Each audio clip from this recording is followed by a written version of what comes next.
All right, welcome everyone. Go ahead and grab a seat. I am absolutely thrilled to have you here for today's explainer because we are going to unpack one of the most profound, truly foundational concepts in all of developmental psychology. We're going to explore how our earliest bonds, those incredibly fragile connections we form in our very first years of life, literally dictate the trajectory of our entire lives. To do this, we're going to put on our clinical analyst hats and dive deep into a landmark hypothetical case study involving a family simply known as the Smiths. So grab your mental notepads because the behavioral patterns we're about to decode apply directly to every single one of us in this room. Okay, so just to give you a quick roadmap of our syllabus today, we're starting with the core foundation of attachment theory. Then we'll meet our clinical subjects, the Smith family, and analyze the 4 distinct behavioral styles their children develop.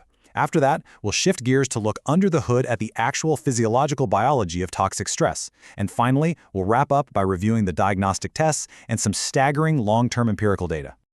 All right, let's jump right into Section 1, the foundation of attachment.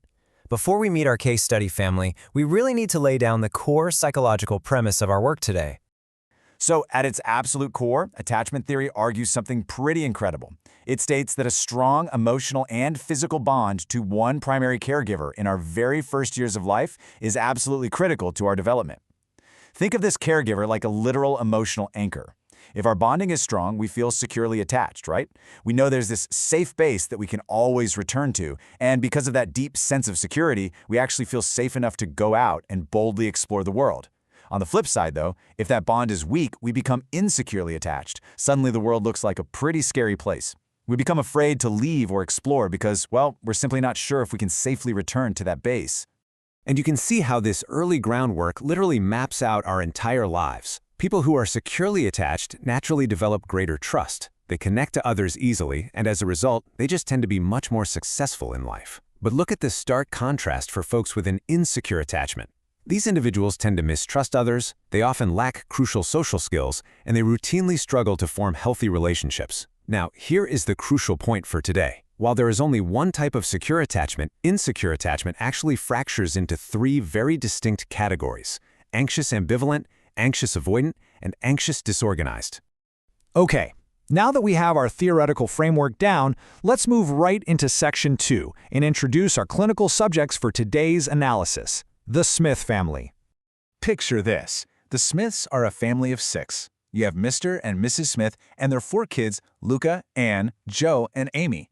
Now, in their early environment, the Smiths are basically textbook perfect parents. They cuddle their kids, they make frequent eye contact, they speak warmly, and they are just a constant, reliable presence. It is a perfect safe haven. But then, a tragic environmental variable completely upends everything. Mr. Smith suddenly falls very sick and passes away. Life becomes incredibly difficult overnight. Mrs. Smith now has to spend all day working just to keep the lights on, while simultaneously trying to care for her 4 children. It's an impossible task, frankly. And just like that beautiful safe haven is replaced by a highly stressful scenario totally lacking in adequate attention.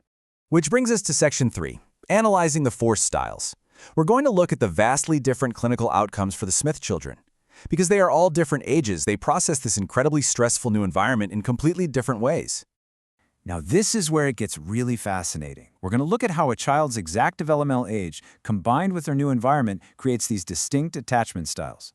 Let's start with Luca. He's 6 years old. His brain is mostly developed, his character is pretty strong. This new, tragic situation doesn't break his worldview because he already intrinsically knows mom is his safe haven. He remains secure. But look at 3-year-old Anne. Through her eyes, her exhausted, overworked mother now acts unpredictably. Anne becomes anxious, she gets clingy. To get attention, she'll scream. But when mom finally does react, Anne actually hides her true feelings. She develops an anxious ambivalent style. Then we have 2-year-old Joe. He is sent to an uncle who loves him, sure, but is incredibly strict and punishes Joe whenever he shows emotion. So Joe essentially learns that to avoid fear, he must completely avoid showing his feelings. He develops an anxious avoidance style. And finally, baby Amy, just 1 year old. She goes to a nursery with overworked, outright abusive staff. She is literally terrified of the very people she has to rely on for security. She experiences pure fear without any resolution, totally scrambling her tiny brain's ideas about love and safety. She develops the final style, anxious disorganized. So, fast forward a few decades, what does this actually look like in adulthood?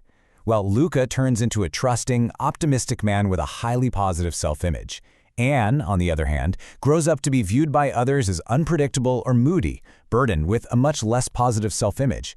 Joe, still relying on that childhood coping mechanism, continually suppresses his feelings, struggles deeply to even enter into relationships, and views himself quite negatively.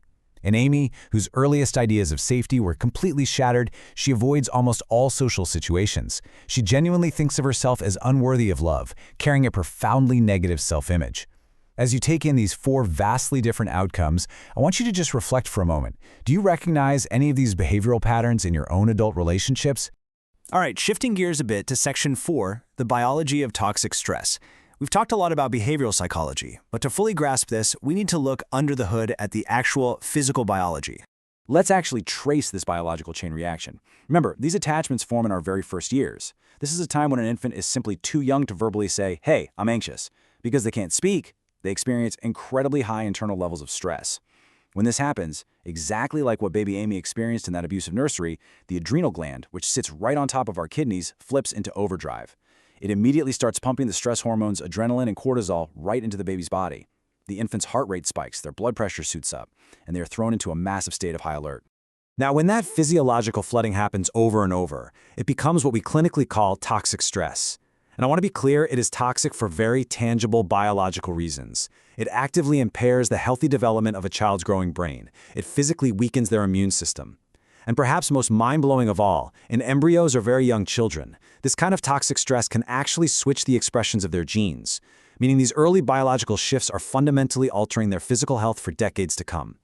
This is the invisible physiological battle that kids like Anne, Joe, and Amy were fighting every single day.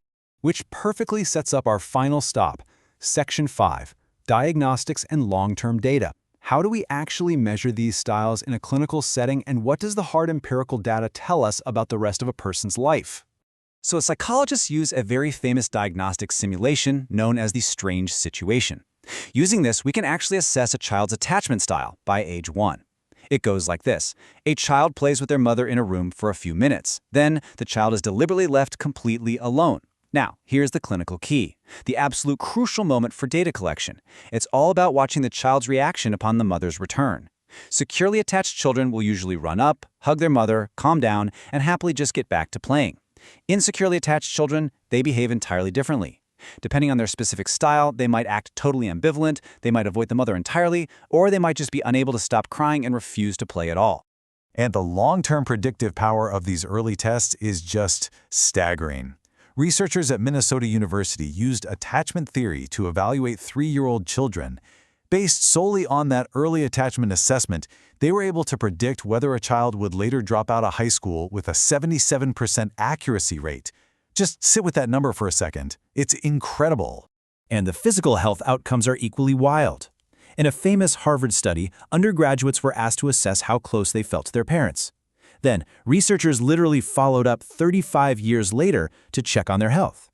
Of the adults who reported having a broken relationship with their mother in early life, a massive 91% were diagnosed with severe health issues. We're talking coronary artery disease, hypertension, alcoholism. But for those who reported a warm, secure early relationship, just like Luca, that figure plummeted to just 45%. Let's just zoom out really quickly and see how this builds across an entire lifespan. These early years are basically the starting block for everything. An infant who feels securely attached at age 2, well, they go to kindergarten at age 5 and they easily make friends. Because of that early success, their optimistic worldview just gets reinforced. By age 18, they form great, healthy relationships in high school and college. By 30, they're demonstrating relationship success and optimism in the workplace. It is this beautiful, positive snowball effect. But the real tragedy of the Smith family case study is realizing that highly insecurely attached children can entirely miss out on this compounding opportunity. I want to wrap up today's formal lecture with a truly profound thought from psychologist John Bowlby, who is the real pioneer of attachment theory. He allegedly said, "What cannot be communicated to the mother cannot be communicated to the self." It is such a powerful summary. Folks who develop insecure attachments often simply do not quite understand themselves as adults. To figure out who they really are and what they're actually feeling today, they might have to go way, way back in time, to their earliest years. So, class, I leave you with this final provocative thought. As you step away from this explainer today, I want you to look inward for a minute.